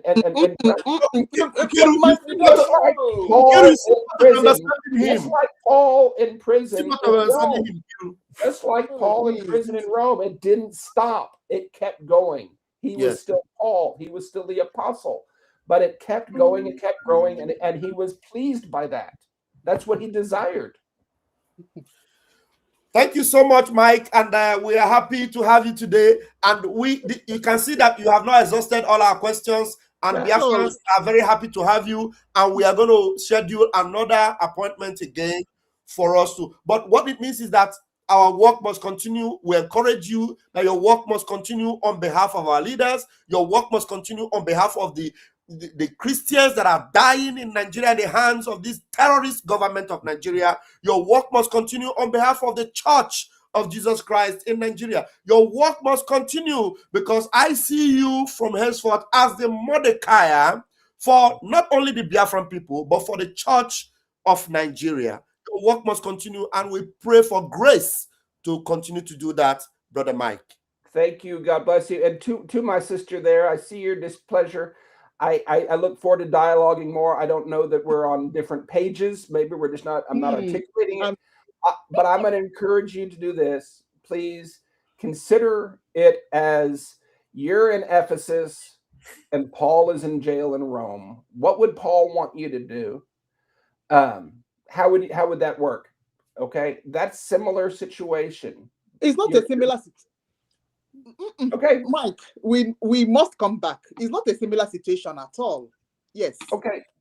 I gotta go. But thank you. I would ask you to before you go, there's something I need to advertise something for you. Yeah, because I know you have a book. Yes, ma'am. Yeah. Thank you. MikeArnold.org. My book, Epicenter, is still the #1 bestseller on Amazon for Nigerian history. It goes in great detail. Also, our work with our schools, we need help because the IDP children keep coming. We teach the displaced children to give them hope and to break the cycle of death. And so MikeArnold.org. And sister, I look forward to talking with you more. We're on the same team. We're going the same direction. We can work out our differences, and I pledge to work with you to come to the same page. I'm not disagreeing with you, but I might see it from a different perspective, and that's Mazi Mike. There are many people that want to join this space, but they are not able to come. Please, we will invite you again, maybe in a couple of weeks' time. I'm logging off now. I got to get on this other interview. Right. Thank you. God bless you. How do we reach out to your ORG, please? To me, reach out. Your charity. Oh, MikeArnold.org. Right at the top, there's a link to it. Africa Rise Schools. You can see it. MikeArnold.org is the easiest way to find it. Okay. Thank you. Thank you, Mike. Thank you so much. Now, please, dear friends, we are going to stay for another 10 to 15 minutes to just buttress some of these points down. If there's anybody in my studio, I'll bring you up. I want my deputy to give us her, final word. Patricia will come back. Worry will come back. Let's just, close this section, and then we are going to make sure I will bring Mike on another date. And please understand that this guy comes from a different culture. He's a white person. For him to even have this knowledge. When he talked about the history of Biafra, he was talking about Aburi Accord. Okay, let's take Ifeanyi's call. Ifeanyi is insisting to call. Let's take Ifeanyi's call. And then we'll continue. Ifeanyi, your network is not connecting. Ifeanyi, your call is not connecting. Yeah, Ifeanyi, you're going to keep us waiting. Your call is not connecting. Look for a very good location, and you can make that call again if you wish. So I don't know, my precious Inky, we have other guests here. Say one or two things to wrap up, and then bring them in, and then we'll close it. Okay. First of all, if I is calling back, okay, that's fine. Ifeanyi, please go ahead. Ifeanyi, are you there? I'm here, Pastor. Okay, sorry about that. Mike was in a rush to go, so we couldn't take your call. But we're still live. I can understand. We're still live anyway, so just take 2 or 3 minutes. It's 3:30 a.m. here. Hey, so that's why because of this program, I was awake. Hey, so that I can be able to watch the program live. To understand. Yeah. The question that I wanted to ask Mike Arnold is this. Because he's talking about giving Nigeria a new constitution and arresting President Tinubu and Son of Sokoto and rest of them. That way bring change. But now my question to him is this: had he been, he was around? Because Nigeria government how will US and the world remove the reintegrated terrorists that they have been reintegrated to Nigeria Army and police? How are they going to fish all these millions of terrorists they have put into Nigeria government, custom police and air force, the rest of them? How are they going to manage that? Because it's not possible. Even if America come to Nigeria now to do free and fair election, and mind you that all the people that are contesting for Nigeria presidency, all of them are terrorists. Do you understand? Tinubu is a terrorist. Ganduje is a terrorist. Atiku is a terrorist. All the whole governors in the northern Nigeria, all of them are terrorist sponsor. All the senators, all of them are terrorist sponsor. All the House of Representatives, all of them are terrorist sponsor. So how will a new constitution and doing free and fair election, giving the free and fair election to another terrorist, change something in Nigeria? How are they going to do that? That was my question. That was the question I wanted to ask him. Everybody will make their shots, and Mike Arnold is making his shots. He is an outsider. He's making his shots. One thing you must be guaranteed is that every shot you make to make Nigeria change, it will all hit a brick wall, because Nigeria will never program to work. Every shot that Mike Arnold is making, every one of us know that Mazi Nnamdi Kanu have made that shot. Mazi Simon have made that shot. For them to come to the point of unrepentantly demanding for breaking away from Nigeria. So let's be patient with him. Let's allow him to understand it. Let's allow him to make that shot. You understand? But it's good to bring these questions to him and make him see the realities. You understand? So there is a video our sister sent to me, Patricia Umere. I intend to forward it to him after this program, which I will. So some of them he has already been seeing them, but I will still forward him some of these videos to see the things that are happening in Nigeria, the things that will make you understand that there is no way Nigeria will ever work. They will never get it right. So, but let us not be too critical on Mike Arnold. He's an outsider, so understand that, he is passionate about this, freedom of those that are really oppressed in that entrapment. Thank you, fine. Pastor Van, thank you. Try to understand me. I'm not saying, I just know, because Mike Arnold is an outsider, he's an American. He doesn't know 100% of what is going on in Nigeria. We, the people living in that construction, and we, the citizens of that construction, know exactly what is going on. Exactly. And our leader, Mazi Nnamdi Kanu, have opened our eye. And to our sister Nkiru, what Mike Arnold was trying to say is this.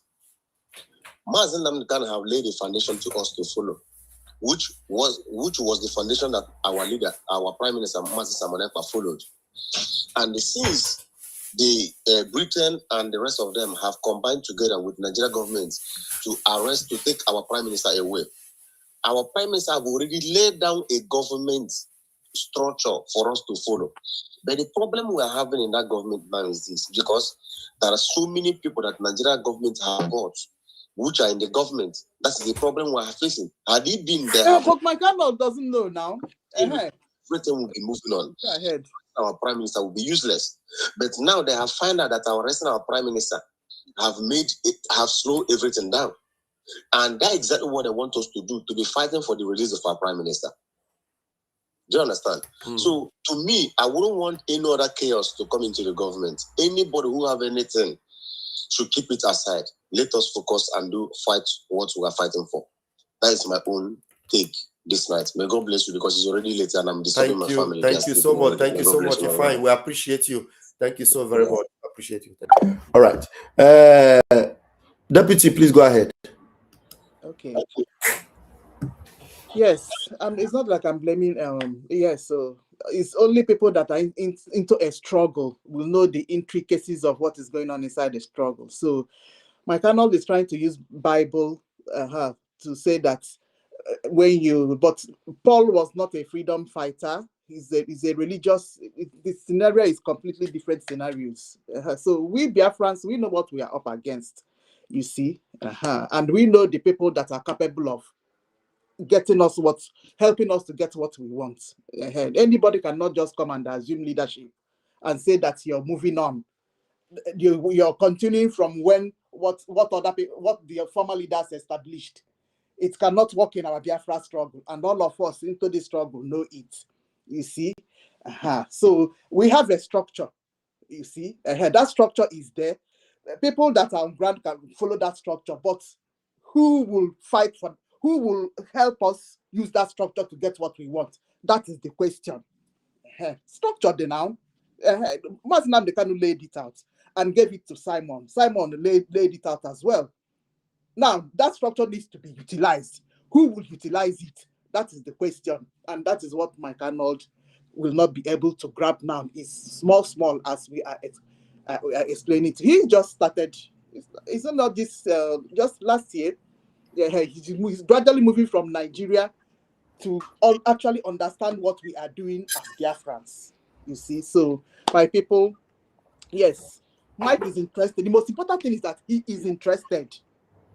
And you have heard him. He said that nobody know about Biafra in Washington. He said that pictures are not going to give you that freedom.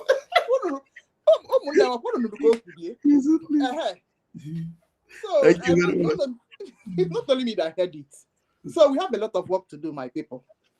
So that is it. Thank you. So, Mommy Patricia, please unmute yourself and let's hear you. I know you were pushing to come back. I knew we wanted to really come back while Mike was here, but I'm sorry I couldn't do that because I wanted him to also respond to others. We are going to make sure he comes back and spend more time. Yeah, exactly. Thank you, Pastor Van and your deputy Nikki, and every one of you. The efforts you're making for this our freedom, it will never be in vain. Anyway, I thank God for the for the opportunity that got us this man Arnold, Mike Arnold, to come on stage and take some questions from Biafrans. He has done a good job and he keep doing it. Who knows who God wants to use and open the Red Sea? Nobody knows, but we keep doing what we're doing. No, you were saying before, you will be sending the clip to him after this meeting, okay, this broadcast. You can also send some of these questions that our brother Fanny want to put out to him. You add such questions so that he will go through the question and then get himself prepared before the next outing that he will be coming. And so that would be nice.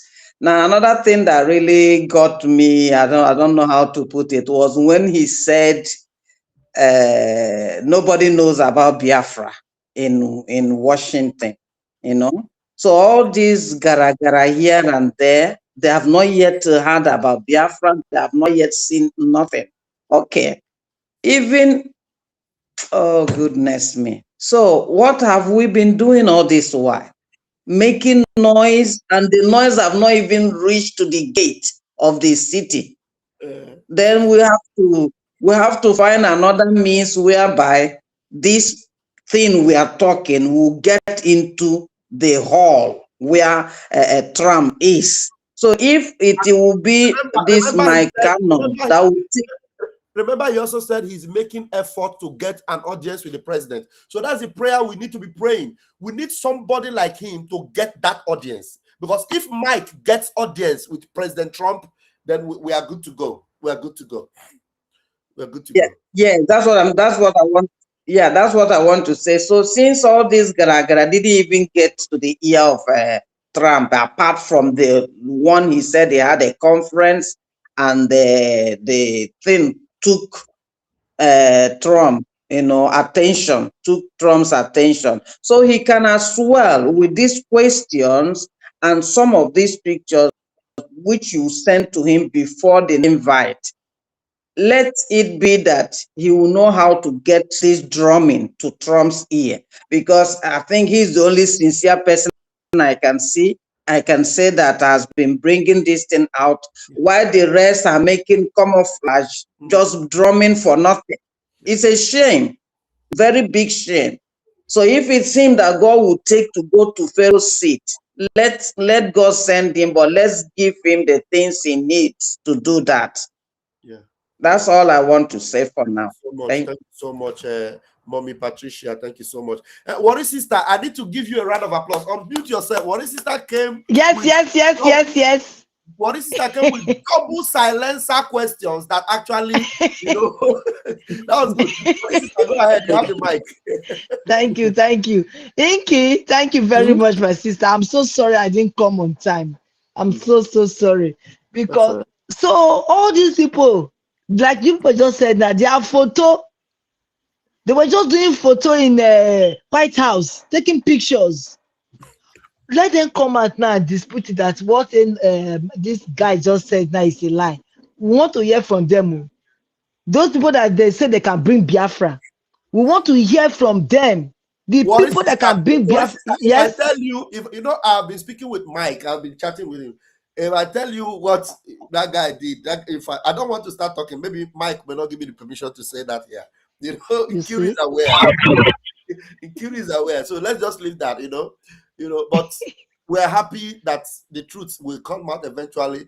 All this impersonating, it will not take us anywhere. So it's better they come down from the high horses, come into Brigi, and let us get the job done. So the person and saying that if anybody wants to take Brigi from you, you will cut their neck and do whatever. You're just wasting your time, you know, because you claiming to be the head of Brigi, is that what gives you Biafra? That your claim, just your claim to be the head of Brigi. Does that bring Mazen Namdekano out? Does that bring Simon Ekpa out? No. What does it do for you? All those pictures, after you have destroyed the image of Mike Arnold among the followers, eventually, you went there and sat over a meal, and then at the end of the day, you want to think you can buy his conscience with your, you know, your, well, anyway, what is sister? Go ahead, there is somebody else in the studio. Thank you. The thing is that we all know who is fighting for Biafra. Because like what I said, he said evangelism. Look at Showore that is clamoring for revolution.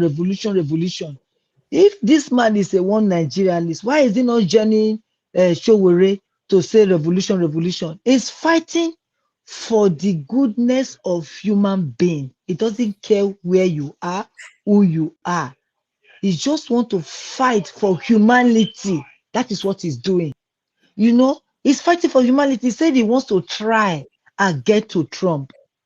So I don't know him too well, but they said he's a former mayor of Texas. Is it Texas? I was thinking it's New York. Texas. So which means is he like fighting for Republican or Democrat? I don't know which party he belongs, or is neutral. The office of the mayor is not a political office. You know, the office is neutral. Not a political office, but what got his attention into Nigeria was the Christian massacre that was going on. He has been to Nigeria 16 times. Maybe by the time we invite him again, some of us might want to ask him some of those questions.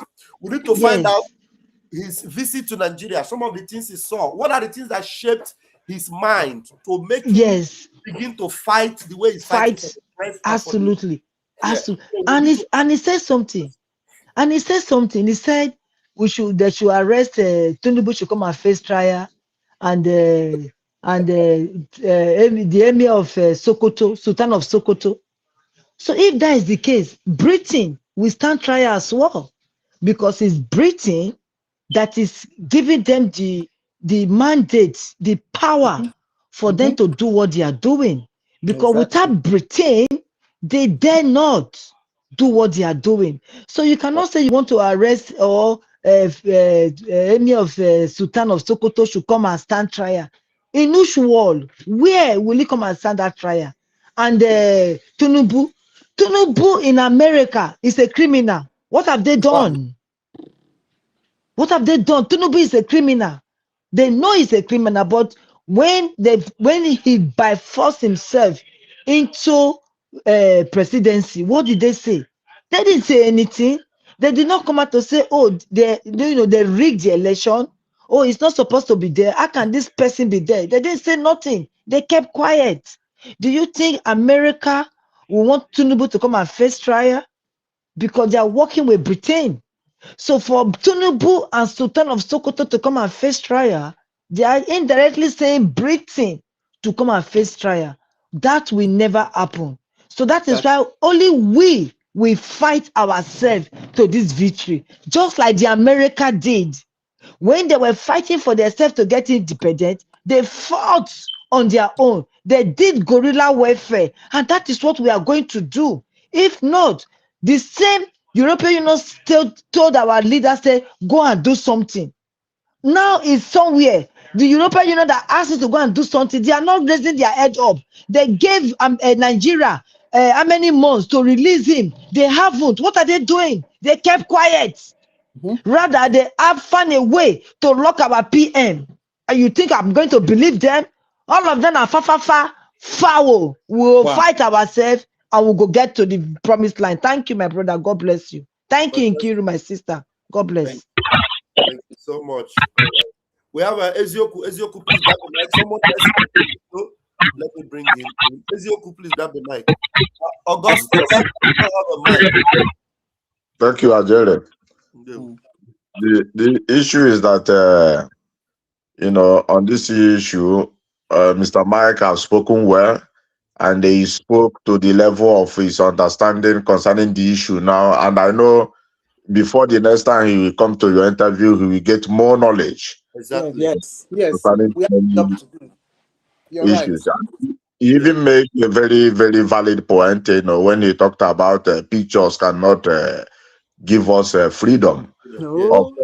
Even if we don't want to take his word for it, we can go practically to see among all the people that they have taken their pictures or many times, 2 times, 3 times or more. How many of them have ever in public or any interview talked about Biafra? None of them, zero. None of them. None of the people that they have taken picture with have ever come out in interview, whether in Fox News or any of these radios where they go to interview. Have ever talked about Biafra? You only hear about maybe once in a while Christian genocide in their mouth. You can never hear them talk about Biafra. So this idea of people trying to take over and be the boss, to be the leader, has been long time coming. So they don't just go there for the interest of everybody. They always go there for their selfish interest. That is why the issue of Biafra have never been heard where it's supposed to be heard. So this is how we want it. And maybe next time we should not ask Mark anything more concerning, internal politics. Exactly. Yes. Exactly. Yes. I love this point you Yes. just made now. Yes. The fact that they're making it personal just to be seen. For if you are selfless about the freedom of your people, you don't care who is seen. Some people want to be at the back door. You understand? Some people want to be at the back door and be doing what they're doing. Your mic is all right, just conclude, Ezioku, so that I will let you go. Thank you, Ajele, for the time. Thank you very much. You can continue. Thank you very much for all you do. Please try to bring him sooner again because his voice is very important. Thank you very much. Okay, we will do that. And he's passionate about this thing. He is. We will.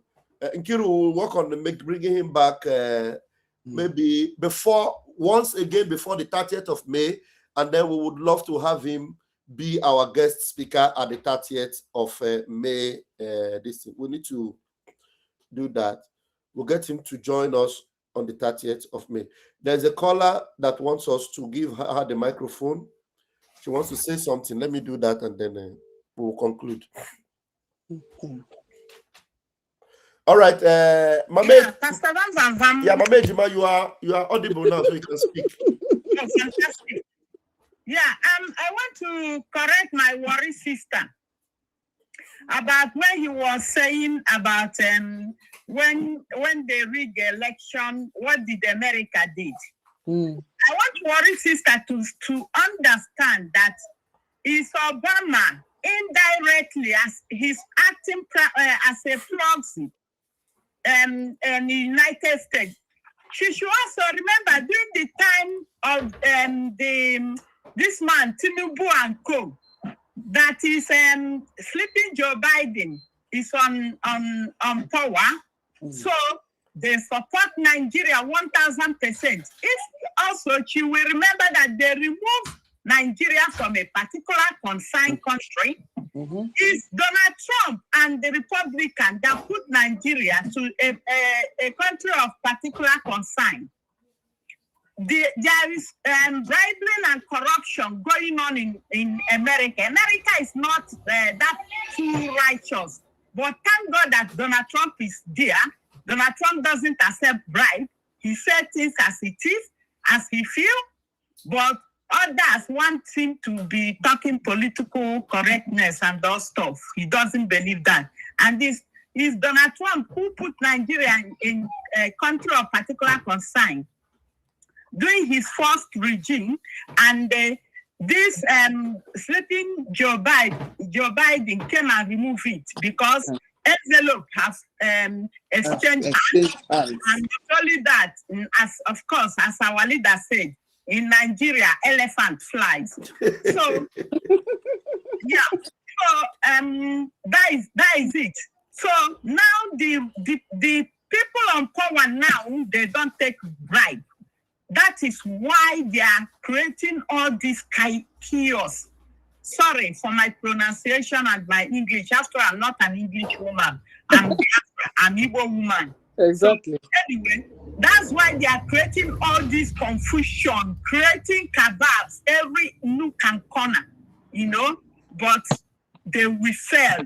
No matter how small the light is, if it's full of darkness, that small light will overshadow. It will show how powerful it is, my dear. So that's what I want to remind my worry sister. She's a good, how will I say it? Only of my worry sister, but she has a retentive memory. She can remember a lot. Yes, bless you. Yes. She has a retentive memory. She remembers things a lot. So, but because he said this, it might not come now. So I decided to call in. No, what sister is here. She's hearing you. Thank you so much for. I'm here, my sister. Thank you. I'm here. I can hear you. Oh, bless you, my dear. God bless you. Okay. Yeah. Thank you, Yeah, Mama we'll see you in Finland, okay? Okay, see you in Finland. Thank you very much. Thank you. Yeah. Yeah. So talking about Finland, please, it's very important that we all get prepared for Finland. Even PM called us today and he told us to tell Biafrans that he will need us to be in Finland for the protests and the awareness protests that we're going to be doing in Finland. PM is saying that he needs a number of people to be around for that, protest in Finland. So he called today while we were having our cabinet meeting and he encouraged us to tell Biafrans that he needs a lot of us to be in Finland. As much as the people we had at the convention, if you love Simon Ekpa, if ever Simon Ekpa have done anything good in your life and for Biafra, please get a ticket and book that flight to be in Finland from the 5th of August. So we'll be planning the program for the protest in Finland and for the appeal that will be starting there. PM is very confident that our freedom is very, very near. So he is very, very confident, believe me. So I want us to have that in mind. And I will be concluding now. I want us to give the closing remark. Who is going to go first? What sister goes, and then our own deputy will go, and then I will close the camera. What sister, please, your own closing remark. Thank you, Vava. Thank you very much. Biafrans, please, they have just told us that they are not hearing about Biafra in White House. Those people that are taking pictures, he said, is just food too. And we know, you and I knew that it's just picture, that they are not doing anything. They are not doing anything, not that kind of person that can give us Biafra. You and I knows already. What is this? Hold on 1 minute. Somebody is in the studio, Augustus. Augustus, you don't have a camera. I don't know. It might help us if you call on the phone. You don't, no, not camera. You don't have audio. We can bring you into the studio, but if you say anything, we're not going to hear you because your microphone is not activated. So you need to activate your microphone for you to be able to talk. Right now you are in the studio, but if you say anything, we're not going to hear you. Yeah. So please, if you can do that, that'll be fine. What is sister? Go ahead. We have somebody else that has come up. So I will give anybody that comes up chance to talk. What is sister? Please go ahead. Okay, thank you. So we should put our heads together so that we will know where we will channel our anger and our fight to. Not to those people that are collecting our money and they cannot give us any results. Any result. We don't want those kind of people anymore. Please. He said evangelism. We need to tell the world. We've been telling the world anyway. They are not listening. Our Onyendu has been telling the world. Our PM has been telling the world. But he said he wants more people. And more people he will get to evangelize. And that's what we are doing. You know, we are taking good lawyers that can speak on our behalf too in White House. Those people will get it there. This very gentleman that came now, Michael Arnold, will take us there too. So we have to walk behind them. If somebody is a criminal, but it's not criminal to you, he's doing something good to you, forget that criminality that you're thinking about him for and follow him for that good thing that he's doing.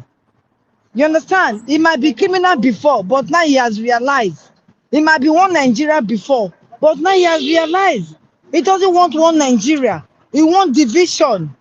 So we must support this guy and support our new lawyer too to fight this battle. That is what I think, you know, about it. I'm on the road now, so I'm not going to speak too much so that the noise will not affect. So I will stop for here. Thank you. Sister. Thank you so much. Yeah, Deputy, just hold on a minute. Let's us give these newcomers the microphone. Engineer Chukwu Boeze, please grab the mic. Augustus, you still don't have the microphone. I don't know why. You need to activate the microphone. You need to activate the audio while you are coming into the studio. If it is not possible, you can call on the phone number and you'll be able to talk. Please go ahead, Engineer Chukwu Boeze. Please unmute yourself. Chukubeze, your mic is muted. You need to open that mic. Okay, go ahead now. It's open. You close the mic again. No. Open. Just tap it again once, not twice. Your mic is closed. Engineer Chukubeze, you need to tap that mic again. You double tapped it. That's why you're still closed. Engineer Chukubeze, unmute yourself.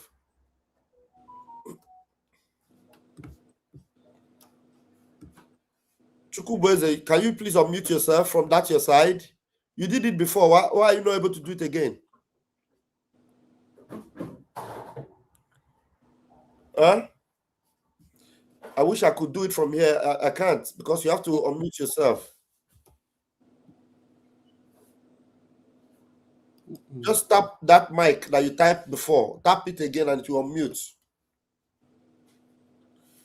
Then Augustus, I don't know if this is my own senior daddy. Is that Mazi Augustus? I don't know if he's the one, the daddy Augustus that I know. I don't know if he's the one. Anyway, both of them have left.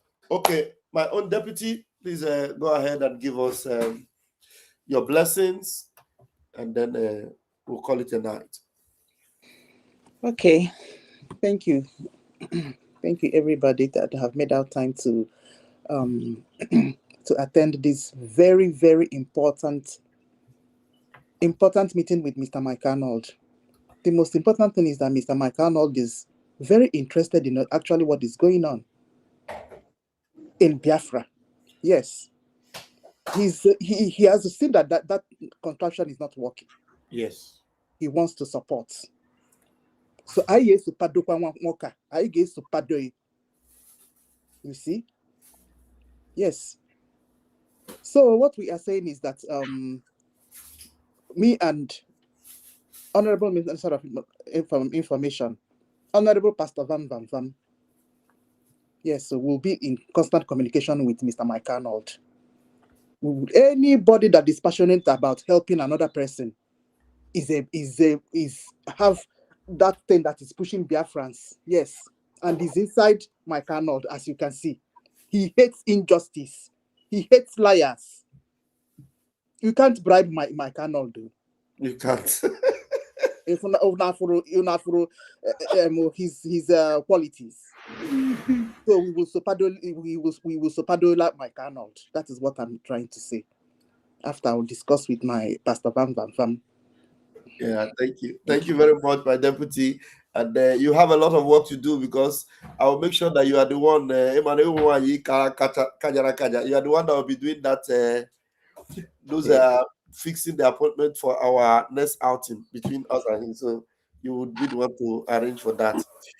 Please, Chukwu Bueze, you unmuted yourself before. You didn't cover it again. Can you please try and touch that button again? Just okay. Yes, it's okay now. Oh, you are touching it 2 times. Okay. It's okay now. You can talk now. Good. Yeah, can you hear me now? Yes, we can hear you now. Am I coming out now? We can hear you, Mazi, engineer. Am I communicating? Am I coming out? You're coming out. Go ahead. Am I coming out? Yes, you are coming out, my brother. Okay. Good evening. Good evening, every lovers of freedom. I want to use this medium to thank one of you that I want to make sure that we are on the line to remind some of our pets his words concerning zoo. You know that zoo cannot survive it. There is nothing they will do that will work for them. No matter how they do it, no matter how they work, they cannot win this battle because the battle is of the Lord. God have mapped out Nigeria for destruction according to our prophet Mazi. Whatsoever they are doing, they are drawing close to their grave in every tactics they are doing. My advice to our Biafrans, our brothers and sisters of Biafrans, our leader have done everything. The remaining now is on our court to do. You people should remember the words of our Mazi Kano. He said that up front, and he will never disappoint Biafrans, but Biafrans will disappoint him. But in all, whether they disappoint him, whether they betrayed him, Biafra must come. And that is the stage we are now. Whatsoever that is happening is divine by Almighty Elohim, Chukwokike. No matter whatsoever they do, they must fail. The sun must rise. A rising sun, nothing will cover it. It must surely shine. My advice to us is that we should put more effort and allow the world to hear us. And this period and this time, all these things are happening in Nigeria.